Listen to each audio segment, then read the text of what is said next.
నమస్తే, welcome to Janabheri news. ముందుగా headlines చూద్దాం.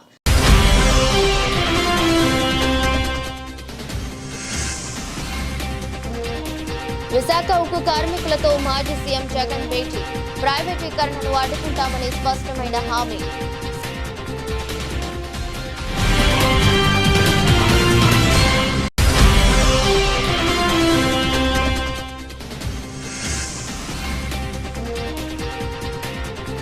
సచివాలయంలో వ్యవసాయ శాఖపై సీఎం చంద్రబాబు సమీక్ష.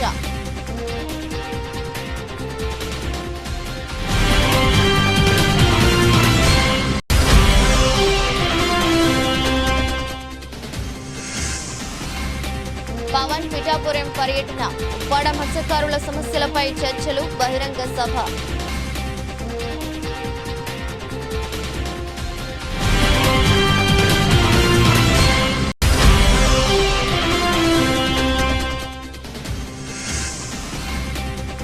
రైతులకు ప్రయోజనకరంగా లిఫ్ట్ ఇరిగేషన్ ప్రాజెక్టులు ఏర్పాటు. గుడివాడ ఎమ్మెల్యే వెనిగండ్ల రాము.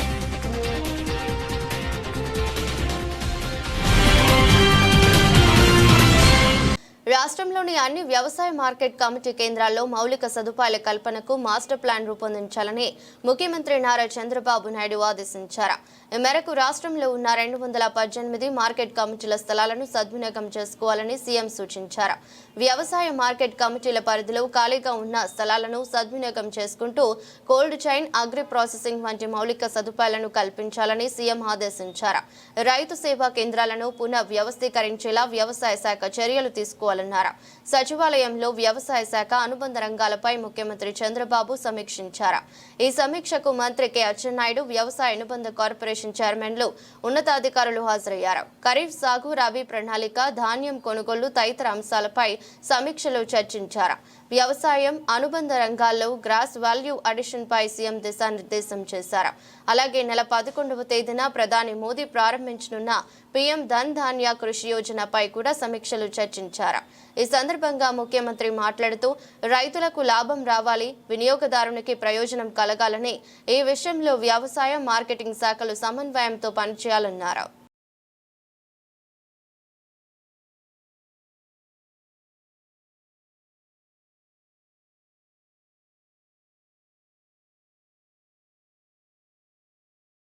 రాష్ట్రంలో దళితులపై దాడులు ఎక్కువవుతున్నాయని మాజీ ఎంపీ చింతామోహన్ ఆరోపించారు.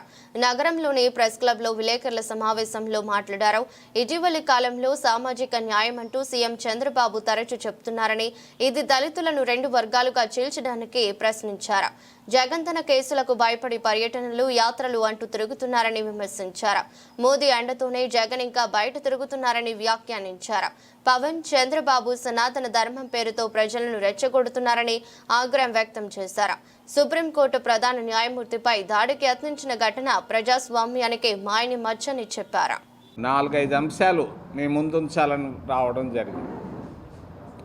మొదటిది చీఫ్ జస్టిస్ ఆఫ్ ఇండియా, రెండోది రైతుల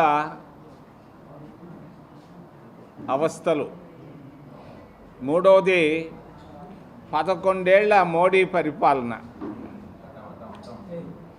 నాలుగవది 15 సంవత్సరాల చంద్రబాబు నాయుడు గారి ముఖ్యమంత్రిగా పరిపాలన, ఐదవది ఆర్ఎస్ఎస్ జగన్మోహన్.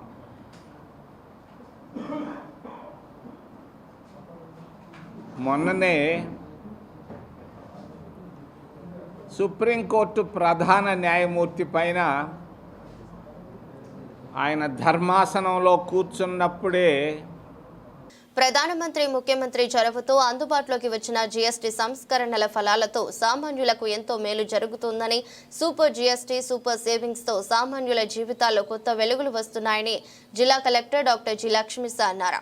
నగరంలోని ఓల్డ్ జీజీహెచ్ వద్ద గురువారం ఉదయం సూపర్ జీఎస్టీ సూపర్ సేవింగ్స్ అవగాహన ర్యాలీని కలెక్టర్ లక్ష్మీసార్, joint collector S Ilakkiya, GST Vijayawada joint commissioner S Prashant Kumar అధికారులతో పాటు ఎన్టీఆర్ జిల్లా కెమిస్ట్స్ అండ్ డ్రగ్గిస్ట్ అసోసియేషన్ ప్రతినిధులతో కలిసి ప్రారంభించారు. ఈ సందర్భంగా కలెక్టర్ లక్ష్మీసార్ మాట్లాడుతూ సూపర్ జీఎస్టీ 2.0తో వివిధ రంగాల్లో భారం తగ్గిందని, జీవిత బీమాపై పాత రేటు 18% ఉంటే ఇప్పుడు అది 0% అయిందని, ఆరోగ్య కుటుంబ బీమాలోనూ ఇదే రకమైన మినహాయింపు అందుబాటులోకి వచ్చిందన్నారు. గతంలో ప్రాణరక్షక మందులపై జీఎస్టీ 12% ఉంటే ఇప్పుడు అది 0% అయిందన్నారు. వైద్య పరికరాలు, డయాగ్నోస్టిక్ కిట్లపై 12% ఉన్న పన్ను 5%కి తగ్గిందన్నారు. ఈ సంస్కరణలతో జరుగుతున్న మేలుపై ప్రజల్లో అవగాహన కల్పించేందుకు గ్రామ స్థాయి నుంచి విస్తృత అవగాహన కార్యక్రమాలు నిర్వహిస్తున్నట్లు తెలిపారు. కార్యక్రమంలో ఎన్టీఆర్ జిల్లా chemists and druggist association president Sadhu Prasad, secretary DVR Sai Kumar, treasurer G Srihari Rao, DMHO doctor M Suhasini, ఔషధ నియంత్రణ పరిపాలన assistant director K Anil Kumar, GST Gollapudi circle assistant commissioner S Pragna Radhika, ఆసుపత్రి వైద్యాధికారులు, జీఎస్టీ అధికారులు పాల్గొన్నారు. చెప్పాలి గట్టిగా అక్క. సూపర్ జీఎస్టీ, సూపర్ సేవింగ్స్ చెప్పట్లేదు. Super GST, super savings, super GST, super savings.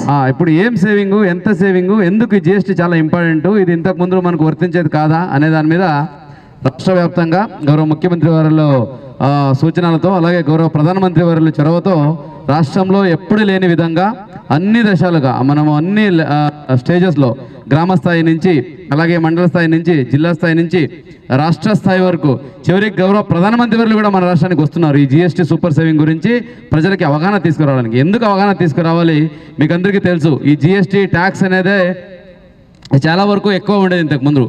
ఎక్కడ ఎక్కువ ఉండేది, మనం ఒక చిప్స్ కొనుక్కున్నా కూడా, మనం ఒక షాప్కి వెళ్ళినా కూడా, లేదా మనం ఒక బట్టలు కొనుక్కున్నా కూడా, లేదా మనం ఒక మెడిసిన్ కొనుక్కున్నా కూడా ఈ 15% మేరకు మరియు రాష్ట్ర ప్రభుత్వ ఆదేశాల మేరకు మనము జిల్లా వ్యాప్తంగా మెడికల్ అండ్ హెల్త్లో, ఎస్పెషల్లీ డ్రగ్స్ అండ్ కెమిస్ట్రీలో ఉన్నటువంటి మందుల సేల్స్ పైన జీఎస్టీ యొక్క లాభాలు మరియు జీఎస్టీ సేవింగ్సే కాదండి, జీఎస్టీని చాలా సింప్లిఫై చేశారు. అంటే చిన్న స్థాయి కెమిస్టులందరికీ కూడాను జీఎస్టీలో ఉన్నటువంటి లోటుపాట్లు కానీ, ఇబ్బందులు కానీ దాన్ని అమలుపరచడానికి చాలా సింప్లిఫై చేసి ఇది ప్రజలకు తీసుకొచ్చారు. ఇంకోటి ట్యాక్స్ తగ్గించడం వలన మ్యాల్ ప్రాక్టీసెస్ తగ్గడం కానివ్వండి, ఇవన్నీ కూడా తగ్గి ప్రజలకు చాలా అందుబాటులో వస్తున్నాయి. ఎస్పెషల్లీ ప్రజలు రోజువారీ మాడేటువంటి 95% రెగ్యులర్ మెడిసిన్స్ పైన ట్యాక్స్ని 12 to 5% తగ్గించారు. సో ఈ ప్రోగ్రామ్ని మెయిన్గా కూడా ప్రజలను ఉద్దేశించి వాళ్ళ అవుట్ ఆఫ్ పాకెట్ ఎక్స్పెండిచరు అనేది తగ్గించాలనే ఉద్దేశంతో ఈ జీఎస్టీ అనేది కాన్సెప్ట్ అనేది తీసుకురావడం జరిగింది. ఇది చాలా మంచిదండి. ఎందుకంటే చాలామంది పేషెంట్ క్రానిక్ డ్రగ్స్ వాడుతుంటారు, క్యాన్సర్కి కానీ లేకపోతే సిఓపిడి అలాంటివప్పుడు వాళ్ళకి ఆ డబ్బులకి ఖర్చుకు పెట్టుకోవడమే చాలా కష్టమవుతుంది. అలాంటప్పుడు దానికి జీఎస్టీ మళ్ళీ ఎక్కువైతే వాళ్ళకి చాలా భారం అవుతుంది. ఆ భారాన్ని ఉద్దేశించి మన గౌరవనీయులైన ప్రధానమంత్రి గారు, అలానే మన గౌరవనీయులైన సీఎం గారు వీళ్ళందరూ కూడా ఈ పాలసీని తీసుకొచ్చి ప్రజలకి అందరికీ కూడా మందులన్నీ కూడా అందుబాటులో ఉండి వాళ్ళకి ఆదాయాన్ని అనేది వాళ్ళ చేతిలో ఉండేటట్లుగా చేశారండి. సో ఇప్పుడు ఫర్ ఎగ్జాంపుల్ తీసుకుంటే దాని మీద ఆదాయం అనేది జీఎస్టీ సపోజ్ ఒక 1000 రూపాయలు, 1250 రూపాయలు ఒక మందులకి 120. హైదరాబాద్ వరాహి జ్యువెల్స్ సంస్థ తమ నూతన బ్రాంచ్ ను విజయవాడలో ఏర్పాటు చేసింది. పిన్నమనేని పాలిక్లినిక్ రోడ్, సిద్ధార్థ నగర్ 4వ లైన్లో ఏర్పాటు చేసిన వరాహి జ్యువెల్స్ షోరూమ్ ను ప్రముఖ సినీ నటి లయ ప్రారంభించారు. ఈ షోరూమ్ లో బంగారు, వజ్రాభరణాలు, సరికొత్త డిజైన్స్ అందుబాటులో ఉన్నాయి. వరాహి జ్యువెల్స్ సంస్థ ప్రజల ఆదరాభిమానాలు చురగొని మరిన్ని శాఖలను ఏర్పాటు చేయాలని సినీ నటి లయ ఆకాంక్షించారు. హైదరాబాద్ వరాహి జ్యువెల్స్ సంస్థ తమ నూతన బ్రాంచ్ ను విజయవాడ పిన్నమనేని పాలిక్లినిక్ రోడ్, సిద్ధార్థ నగర్ 4వ లైన్లో ఏర్పాటు చేసింది. ఈ నూతన షోరూమ్ ను సినీ నటి లయ, జిల్లా పరిషత్ మాజీ చైర్పర్సన్ గద్దె అనురాధ, ఎమ్మెల్యే బోండా ఉమా, సతీమణి బోండా సుజాత, సంస్థ మేనేజింగ్ డైరెక్టర్ కరణం సందీప్, ఆయన కుటుంబ సభ్యులు రిబ్బన్ కట్ చేసి జ్యోతి ప్రజ్వలన చేసి ప్రారంభించారు. అనంతరం షోరూమ్ లో ఉన్న నగలను తిలకించారు. ఈ సందర్భంగా సినీ నటి లయ మాట్లాడుతూ, బంగారం ధరలు పెరిగిపోయాయి, కొనాలా లేదా అని అందరూ ఆలోచిస్తుంటారని, ఇది మంచి సంకేతమేనని, మన పాత బంగారం ధర కూడా పెరిగినట్లేనని చెప్పారు. ధరలు ఎంత పెరిగినా కొనకుండా ఆపలేమని తెలిపారు. వరాహి జ్యువెల్స్ లో ట్రెడిషనల్ జ్యువెలరీతో పాటు యాంటిక్ జ్యువెలరీ, కంటెంపరీ జ్యువెలరీలు చాలా ఉందన్నారు. జిల్లా పరిషత్ మాజీ చైర్పర్సన్ గద్దె అనురాధ, బోండా సుజాత మాట్లాడుతూ, దక్షిణాదిలో ప్రజలకు బంగారంతో బంధం ముడిపడిపోయిందన్నారు. విజయవాడ ప్రజలందరికీ నమస్కారం అండి. ఈరోజు మన వారాహి జ్యువెలర్స్ వారు చాలా ఘనంగా మన విజయవాడలో హైదరాబాద్ మెయిన్ బ్రాంచ్ ఉన్నటువంటి వారాహి జ్యువెలర్స్ వారు మన నూతన షోరూమ్ని ప్రారంభించడం జరిగింది. ఈ నూతన షోరూమ్ ప్రారంభ వేడుకకి ముఖ్య అతిథిగా లయ గారితో పాటు గద్దె అనురాధ గారు, అలాగే హోండా సుజాతక్క గారు కూడా మనతోటి జాయిన్ అయ్యారు. ఈరోజు ఇచ్చేసి వాళ్ళు మన దగ్గర ఉన్నటువంటి అన్ని లేటెస్ట్ డిజైన్స్ని వీక్షించడం జరిగింది. అలాగే వాళ్ళ ఆశీర్వాదాలతోటి మనం ఇక్కడి నుంచి ముందరికి వెళ్తున్నాము. విజయవాడ ప్రజలందరికీ కొత్తగా చెప్పేదేం లేదు. వాళ్ళందరికీ బెస్ట్ డిజైన్స్ ఉంటే ఎక్కడ దాకైనా వచ్చి షాపింగ్ చేస్తారు. హైదరాబాద్లో సగం జ్యువెలరీ కొనేది ఇక్కడ గోదావరి జిల్లాలు, కృష్ణా జిల్లాల నుంచి వచ్చిన వాళ్ళే. వాళ్ళందరి కోసం మళ్ళీ హైదరాబాద్ దాకా ట్రావెల్ చేయకుండా అక్కడ ఉండేటువంటి లేటెస్ట్ డిజైన్స్ అన్నీ మనం విజయవాడలో అందుబాటులో ఉంచడం జరిగింది. వారాహి వాళ్ళ ప్రత్యేకత 2 థింగ్స్ అండి. ఒకటి trust, and second thing is we are known for the latest designs అండి. మీరు వారాహిలో చూస్తే వెరీ లైట్ వెయిట్ జ్యువెలరీ నుంచి హెవీ బ్రైడల్ జ్యువెలరీ వరకు అన్ని రకాలైనటువంటి జ్యువెలరీ మీకు అందుబాటులో ఉంచడం జరిగింది. మీకు 50,000 నుంచి స్టార్ట్ అయ్యి అప్ టు 1.5 crore వరకు బ్రైడల్కి కావాల్సినటువంటి అన్ని రకాలైనటువంటి జ్యువెలరీస్ ఇక్కడ అందుబాటులో ఉంచాము.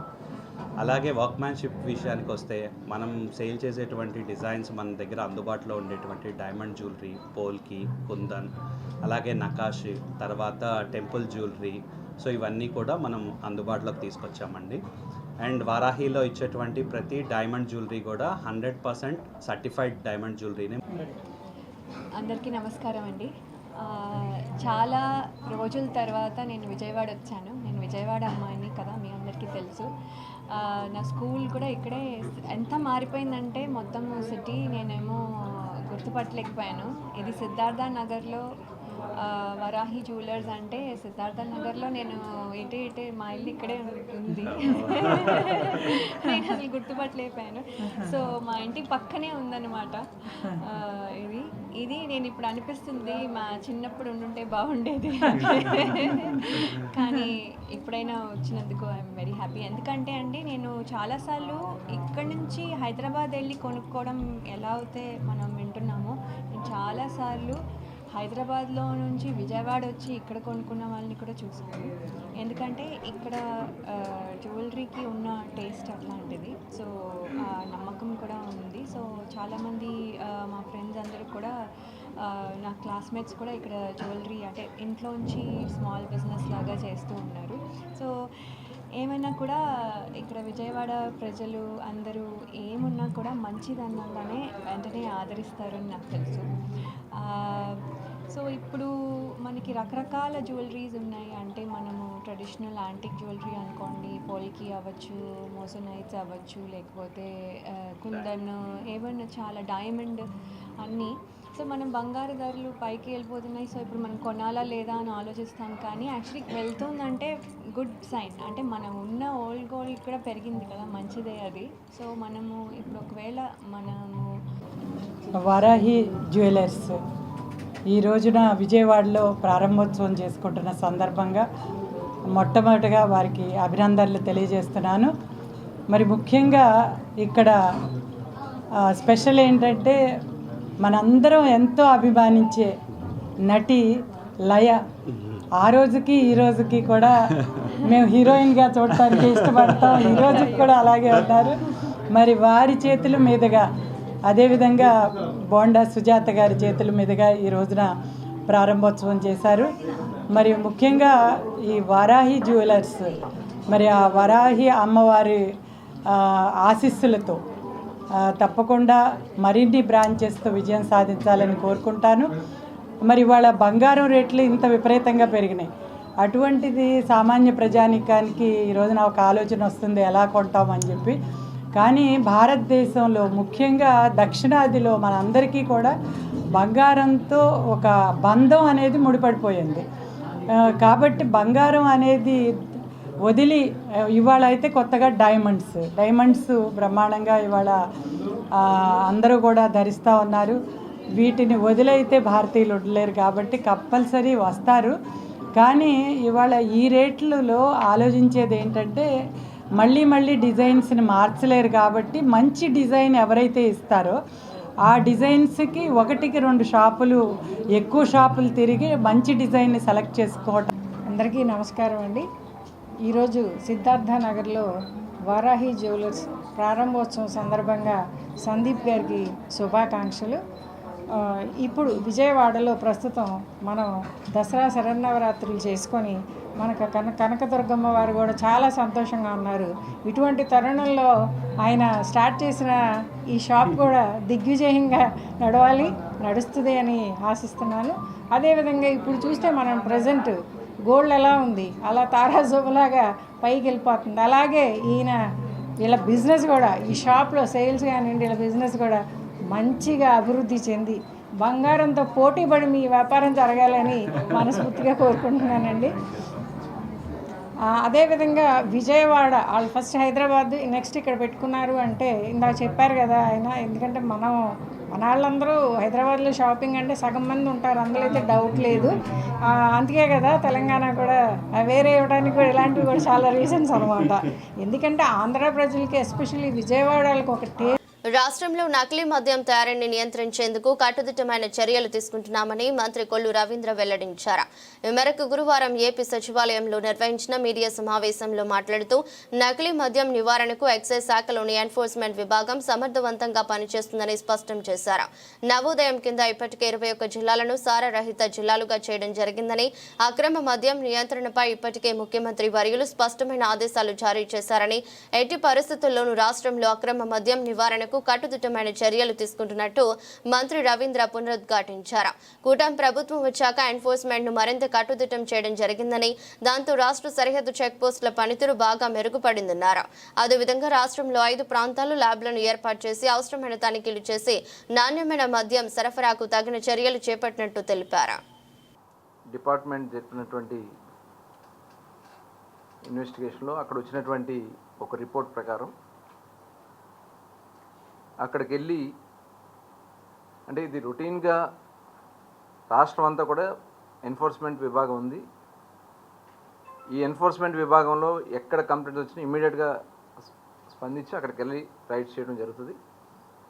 అందులో భాగంగానే అన్నమయ్య జిల్లా మొలకల చెరువులో అక్కడ ఒక స్పూరియస్ లిక్కర్ తయారవుతుందని చెప్పి ఇన్ఫర్మేషన్, లేబుల్స్ కానీ తర్వాత ఆ లేబుల్స్ అన్నీ కూడా పరిశీలన చేసిన తర్వాత కొన్ని షాపుల దగ్గర ఐడెంటిఫై అయ్యి దాని మీద డీటెయిల్గా వెళ్ళినప్పుడు సప్లై చేసే వ్యాన్ కానీ ఇవన్నీ కూడా ఐడెంటిఫై చేసుకుని ఒక ప్రాంగణాన్ని కనుగొనడం జరిగింది. హైవే రోడ్డుకి ఆనుకుని కదిరినాథుని కోట గ్రామంలో, అంటే మొలకల చెరువు పట్టణానికి 1 కిలోమీటర్ దూరంలో ఒక షెడ్ ఉంది. ఆ షెడ్ దగ్గర జరుగుతుందని చెప్పి ఆ వెహికల్ అక్కడ ఉండడం ఇవన్నీ కూడా గమనించిన తర్వాత దాని మీద దాడి చేయడం జరిగింది. దాడి చేసిన తర్వాత అక్కడ కొంత ఈ డిస్టిలేషన్ జరుగుతుందనేది అక్కడ ఉన్నటువంటి ఎక్విప్మెంట్ బట్టి తెలియడం జరిగింది. వెంటనే ఏసీ ఎన్ఫోర్స్మెంట్ డైరెక్టర్ గారికి ముందే సమాచారం ఉంది. ఆయన ఇచ్చినటువంటి ఇన్స్ట్రక్షన్స్ ప్రకారం అక్కడికి వెళ్ళి చేయడం జరిగింది. ఇమ్మీడియట్గా దాంట్లో స్పిరిట్ కానీ దాదాపు ఒక 30 క్యాన్స్. వైసీపీని కేవలం 11 సీట్లకే పరిమితం చేసిన జగన్మోహన్ రెడ్డికి బుద్ధి రాలేదని ఎన్టీఆర్ జిల్లా టీడీపీ అధ్యక్షుడు KDCC bank chairman Nettam Sri Raghuram పేర్కొన్నారు. గత వైసీపీ పాలనలో విధ్వంసకర అరాచక పాలనను ప్రజలకు చూపించారని స్పష్టం చేశారు. నెల్లూరు జిల్లాలో అంబేద్కర్ విగ్రహానికి నిప్పు పెట్టి టీడీపీపై ఆరోపణలు చేస్తున్నారని వెల్లడించారు. ఎన్టీఆర్ జిల్లా ఎస్ఎస్ఎల్ఆపురంలో తుమ్మలపల్లి కళాక్షేత్రం వద్ద ఉన్న బిఆర్ అంబేద్కర్ విగ్రహానికి పాలాభిషేక కార్యక్రమం జరిగింది. ఈ కార్యక్రమంలో పెద్ద సంఖ్యలో టీడీపీ ఎస్ఎస్ఎల్ నాయకులు, కార్యకర్తలు ఉన్నారు. కార్యక్రమానికి ఎన్టీఆర్ జిల్లా టీడీపీ అధ్యక్షులు నెట్టం శ్రీ రఘురాం హాజరై అంబేద్కర్ విగ్రహానికి పాలాభిషేకం చేసి మాట్లాడుతూ, గత ప్రభుత్వంలో 5 సంవత్సరాలు రాక్షస పాలన అందించిన వైసీపీకి ప్రజలు 11 సీట్లకు పరిమితం చేసిన జగన్మోహన్ రెడ్డి వక్రబుద్ధి పోలేదన్నారు. దళితులను అనేక హింసలకు గురి చేసిన జగన్ నిజస్వరూపం ప్రజలు తెలుసుకున్నారన్నారు. ప్రతిపక్ష నాయకుడిగా కూడా జగన్ తన బుద్ధి మార్చుకోలేదన్నారు. అంబేద్కర్ ను గౌరవిస్తూ ఆయన విధానాలను పాటిస్తూ సుపరిపాలన అందిస్తున్న టీడీపీపై ఆరోపణలు చేయడం మానుకోవాలని హెచ్చరించారు. ఈరోజు డాక్టర్ బాబాసాహెబ్ బిఆర్ అంబేద్కర్ గారి గురించి ఈ రాష్ట్రంలో మనం చూసాం. గత ప్రభుత్వం నిరంకుశ పాలనలో ఎంతో మంది దళితులు అన్యాకృతం అయిపోయారు. ఈ రోజు అటువంటి వాళ్ళని ముందుకు తీసుకొస్తూ జగన్మోహన్ రెడ్డి, నీకు ఇంకా కూడా బుద్ధి రాలేదు. 5 సంవత్సరాలుగా ఈ రాష్ట్రాన్ని పరిపాలన చేశావు. విధ్వంసకరమైనటువంటి అరాచకమైనటువంటి పాలనని ఆ రోజున ప్రజలకి చూపించావు. నువ్వు ఈరోజు 11 సీట్లకి నిన్ను కుదించి వేసినా కూడా ఈ రోజుకి కూడా నీ వక్ర బుద్ధి మారటం లేదు. నీవు ఈ సమాజంలో ఉన్నటువంటి మరి నేరగాళ్ళని, అవినీతి పరుల్ని, అరాచకవాదుల్ని మరి అందరినీ కూడా పోగేసుకొని ఈ రోజున వక్ర బుద్ధిని, కుటిలమైనటువంటి మరి ఎత్తుగడల్ని వేస్తా ఉన్నావు. ఏం జరిగింది గంగాధర్ నెల్లూరులో? అక్కడ జరిగినటువంటిది మరి ఇదే మన అంబేద్కర్ విగ్రహానికి నిప్పు పెట్టడం అనేటటువంటి దాన్ని మరి మీ వాళ్లే నిప్పు పెట్టి దీన్ని మరి తెలుగుదేశం పార్టీ వైపు నెట్టడానికి ప్రయత్నం చేశావు. నీ 5 ఏళ్ల పరిపాలనలో కూడా రోజున మరి దళితుల్ని నీకు ఓటు వేశారు. వాళ్ళు మరి అనేక రకాలుగా నీకు మెజారిటీని, సపోర్ట్ని ఇచ్చినటువంటి వాళ్ళని 5 సంవత్సరాల కాలం నీవు వాళ్ళని మరి కేసులు పెట్టావు, దౌర్జన్యాలు చేశావు, చివరికి చంపించినటువంటి పరిస్థితిని కూడా చూశారు ఈ ప్రజలు. సుధాకర్ని ఆ రోజున మరి చేతులు వెనక్కి కట్టి బజార్లో నిలబెట్టి పోలీసులు ఆ రోజున మరి ఆయన హింసించినటువంటిది ఇంకా కూడా ప్రజలు మర్చిపోలేరు. అలాగే నీ యొక్క ఎమ్మెల్సీ డ్రైవర్ని, తన సొంత డ్రైవర్ని చంపి అంబేద్కర్ గారి యొక్క విగ్రహాన్ని తగలబెట్టడం అనేది ఆయన సిద్ధాంతాన్ని జగన్మోహన్ రెడ్డి గారు మీరు తగలబెడతా ఉన్నారు. మీరు రాజారెడ్డి రాజ్యాంగాన్ని అమలుపరచాలనుకునేటువంటి నేపథ్యంలో చాలా డ్రామా ఆడుతున్నారు. నేను ఒకటే చెప్తున్నాను, జగన్మోహన్ రెడ్డి గారు ఏమన్నారు, మీరు అంబేద్కర్ వాదా అంటే విగ్రహాలు కడితే సరిపోద్దా? నేను ఇవాళ దీపావళి సందర్భంగా మతాబులు వదులుతున్నాను, అబ్బాయి సవాలు వదులుతున్నాను, భూచక్రాలు వదులుతున్నాను, దీనికి సమాధానం చెప్పు నువ్వు. ఎందుకనంటే అంబేద్కర్ వాదాన్ని అసలు నీకు తెలుసా? ఎందుకు ఎంతమంది దళితుల్ని పట్టణ పెట్టుకున్నావు? నువ్వు ఈ రోజున యాగి చేస్తా ఉన్నావు. అదంతా డ్రామా కంపెనీ. అక్కడ ఒక డ్రామా కంపెనీ క్రియేట్ చేసి నువ్వు గంగాధర్ నెల్లూరులో మీ వాళ్ళందరినీ కూడా రెచ్చగొట్టి ఒక మేడం ఇంటిని తగలబెట్టి అంబేద్కర్ గారి యొక్క విగ్రహాన్ని తగలబెట్టిన తర్వాత ఇదంతా కూడా తెలుగుదేశం పార్టీ చేస్తుంది అంబేద్కర్ గారికి వ్యతిరేకంగా అని ఒక భ్రమ కల్పించడం కోసం ఒక డ్రామా కంపెనీ ఆడేవే. మేము తప్పకుండా రేపు రాబోయేటువంటి రోజుల్లో ఇవన్నీ కూడా ప్రజలకు చెప్పడం కోసం తెలుగుదేశం పార్టీ రాజ్యాంగంలో సెక్యులర్ సోషలిస్టు పదాలు తీసేస్తే ఊరుకునేది లేదని ఏఐబీఎస్పీ జాతీయ సమన్వయకర్త ఏపీ మాజీ డీజీపీ పూర్ణచంద్రరావు హెచ్చరించారు. సెక్యులరిజం అనే పదాన్ని తొలగించేందుకు ఎన్డీఏ ప్రభుత్వం చేస్తున్న ప్రయత్నాలను అడ్డుకోవాల్సిన అవసరం ఉందని వెల్లడించారు. గురువారం ధర్నా చౌక్ లో నిర్వహించిన రాజ్యాంగ పరిరక్షణ సభ ఏఐబీఎస్పీ ఆధ్వర్యంలో నిరసన సభ నిర్వహించారు. కార్యక్రమంలో ఏఐబీఎస్పీ జాతీయ సమన్వయకర్త పూర్ణచంద్రరావు పాల్గొని మాట్లాడుతూ బీజేపీ పాలకులు రాజ్యాంగాన్ని అమలుపరచడం లేదన్నారు. భారీ ఎత్తున ప్రైవేటీకరణ జరపడానికి సోషలిజం అనే పదాన్ని రాజ్యాంగ పీఠిక నుంచి తొలగించడానికి బీజేపీ ప్రభుత్వం పూనుకుందన్నారు. రాజ్యాంగంలో ఉన్న సెక్యులర్, సోషలిస్ట్ అనే పదాలను తీసేస్తే ఊరుకునేది లేదని తీవ్ర స్థాయిలో దేశవ్యాప్తంగా ఉద్యమిస్తామన్నారు. అన్ని వర్గాలను కలుపుకొని రాజ్యాంగ పరిరక్షణ ఉద్యమాన్ని చేపడతామన్నారు. కార్యక్రమంలో ఏఐబీఎస్పీ రాష్ట్ర సమన్వయకర్త బక్కా పరంజ్యోతి, రాష్ట్ర అధ్యక్షుడు లకే రాజారావు, ప్రధాన కార్యదర్శి లక్ష్మీనారాయణ, మహిళా విభాగం అధ్యక్షురాలు భీమేశ్వరి, రాష్ట్ర అధికార ప్రతినిధి పాల్, ఎన్టీఆర్ జిల్లా ప్రతినిధి శ్రీనివాస్, పోనుకు పాటే తదితరులు పాల్గొన్నారు. ఏంటంటే ఉన్న రాజ్యాంగాన్ని అమలుపరచట్ల. ఈ మధ్య చూసాం జగన్మోహన్ రెడ్డి ఆయన ఏం చెప్తున్నాడు, ఒక డిజిటల్ రాజ్యాంగం ఉంది మాది, ఈ డిజిటల్ రాజ్యాంగం ద్వారా మా ప్రభుత్వం వచ్చినప్పుడు మీ సంగతి పనిపడతాం అని చెప్పి చెప్తా ఉన్నాడు. ఆయన దగ్గర ఉన్నది డిజిటల్ రాజ్యాంగం అంటూ ఆయన ఏమంటున్నాడు, లోకేష్ రెడ్ బుక్ రాజ్యాంగం ఉంది, రెడ్ బుక్ రాజ్యాంగం ద్వారా ఆయన పనిపడతా బుక్ పట్టుకుని ప్రతిపక్షంలో ఉండగా తిరిగాడు కాబట్టి జగన్మోహన్ రెడ్డి ఈ రోజున డిజిటల్ రాజ్యాంగం పట్టుకుని తిరుగుతానంటున్నాడు. సరే లోకేష్ ఎందుకు రెడ్ బుక్ రాజ్యాంగం పట్టుకున్నావయ్యా నువ్వు అని అంటే ఆయన ఏమంటా అంటే జగన్మోహన్ రెడ్డి ప్రభుత్వం నడిచినప్పుడు ఆంధ్రప్రదేశ్లో ఉంది రాజారెడ్డి రాజ్యాంగం అని చెప్పాడు.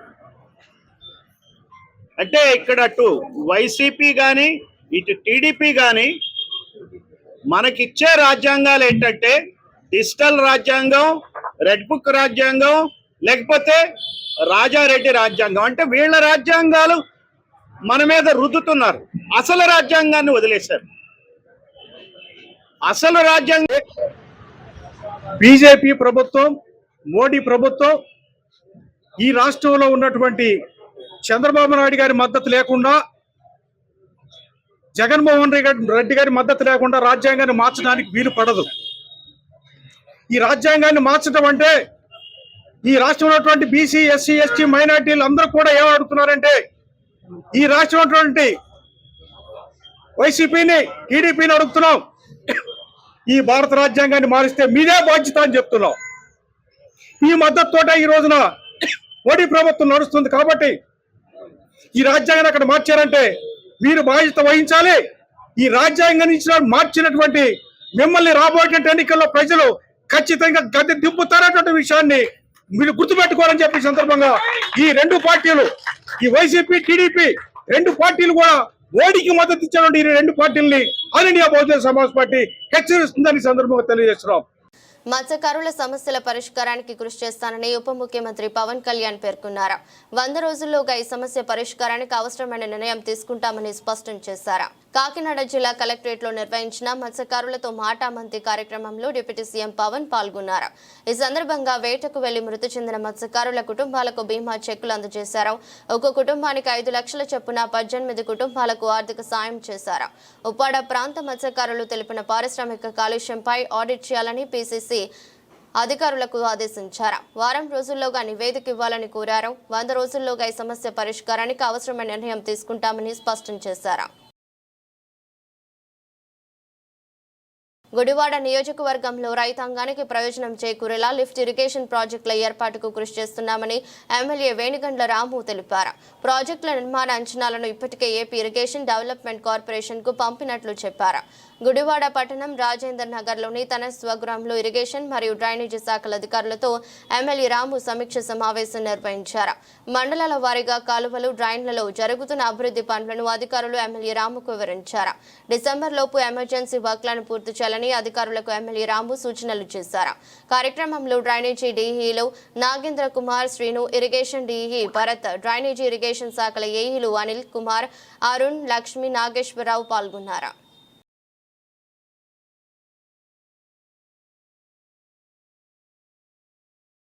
సెంట్రల్ నియోజకవర్గంలో ఉన్న 59వ డివిజన్ పరిధిలోని సింగినగర్ ప్రాంతంలో గల M K Baig municipal high school ప్రాంగణంలో గత 2 రోజులుగా వివిధ రకాల క్రీడా పోటీలు అత్యంత ఉత్సాహంగా జరుగుతున్నాయి.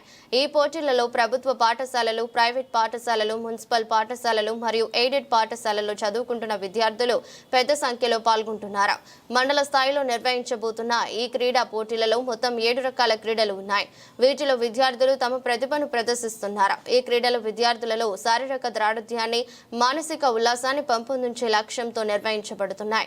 ఈ క్రీడలను ప్రోత్సహించే ఉద్దేశంతో ప్రభుత్వ విప్ సెంట్రల్ నియోజకవర్గ శాసనసభ్యులు బోండా ఉమామహేశ్వరరావు ముఖ్య అతిథిగా విచ్చేసి కార్యక్రమాన్ని లాంఛనంగా ప్రారంభించారు.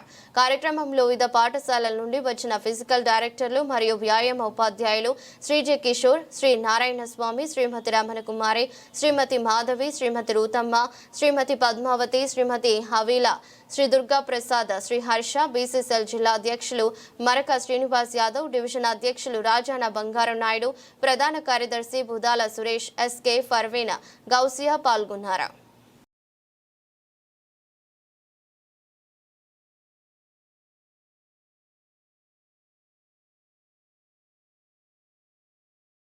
నర్సీపట్నం పర్యటనలో భాగంగా విశాఖపట్నంలో రోడ్డు మార్గంలో వెళ్తుండగా మాజీ సీఎం వైఎస్ఆర్సీపీ అధ్యక్షుడు వైఎస్ జగన్మోహన్ రెడ్డిని కలిసిన విశాఖ స్టీల్ ప్లాంట్ కార్మికుల సమస్యలపై వినతి పత్రం సమర్పించారు. స్టీల్ ప్లాంట్ ను కాపాడతామని ఎన్నికల ముందు హామీ ఇచ్చిన టీడీపీ కూటమి ఆ తర్వాత తమను మోసం చేస్తుందని తెలిపారు. ప్లాంట్ ను ఎలాగైనా కాపాడాలని విజ్ఞప్తి చేశారు. విశాఖ స్టీల్ ప్లాంట్ కార్మికుల విజ్ఞప్తిపై శ్రీ వైఎస్ జగన్ సానుకూలంగా స్పందించారు. తాము అధికారంలో ఉన్నా, విపక్షంలో ఉన్నా ఎప్పుడు తమ వైఖరి ఒకటే ఒకటేనని అది విశాఖ స్టీల్ ప్లాంట్ ను కాపాడుకోవడమే అని స్పష్టం చేశారు. వైఎస్ఆర్ కాంగ్రెస్ పార్టీ ఎప్పుడు స్టీల్ ప్లాంట్ కార్మికులకు తోడుగా ఉంటుందని, ప్లాంట్ ప్రైవేటీకరణ కాకూడదన్నదే తమ లక్ష్యమని తేల్చి చెప్పారు. ఆ దిశలో కృషి చేస్తామని స్టీల్ ప్లాంట్ కార్మికులకు శ్రీ వైఎస్ జగన్ హామీ ఇచ్చారు. వార్తలు ముగించే ముందు మరోసారి హెడ్లైన్స్.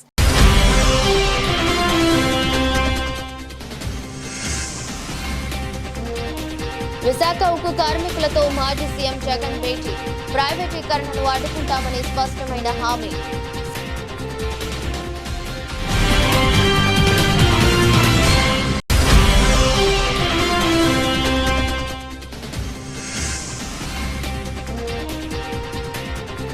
సచివాలయంలో వ్యవసాయ శాఖపై సీఎం చంద్రబాబు సమీక్ష.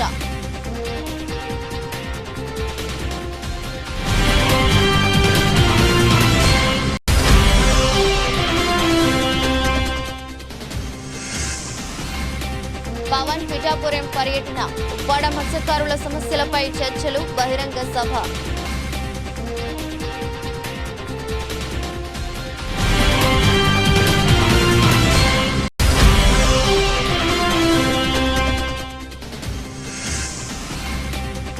రైతులకు ప్రయోజనకరంగా లిఫ్ట్ ఇరిగేషన్ ప్రాజెక్టులు ఏర్పాటు, గుడివాడ ఎమ్మెల్యే వెనిగండ్ల రాము.